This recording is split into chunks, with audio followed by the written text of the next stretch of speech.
Let's look at some other news now. The two sides on the Korean peninsula have ended their third round of talks over the Kaesong Joint Industrial Complex, but without scoring any major breakthroughs. Officials from Seoul and Pyongyang remain sharply divided over how benefits should be shared between the two countries. Mark Dreyer once again. The industrial complex in the DPRK's border town of Kaesong houses more than 100 South Korean companies. Between them, they employ around 40,000 workers from the DPRK.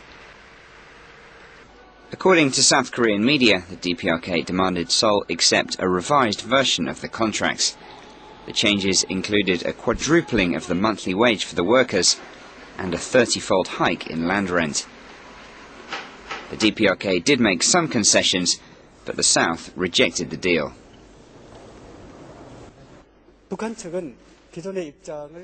The DPRK repeated its demand for higher wages and lease payments, but offered to lift some of the traffic restrictions that slow the movement of materials and workers. The South proposed that the two sides jointly survey similar industrial zones in other countries in an effort to compromise on reasonable wage and rent levels. But the DPRK's KCNA news agency said South Korea receives the biggest profits from its complex from political, economic and military standpoint. And it said if Seoul truly wants to see the complex operating on a stable basis, it should accept the proposals put forward by the DPRK and issue a positive response. The two sides agreed to reconvene for further talks on July the 2nd.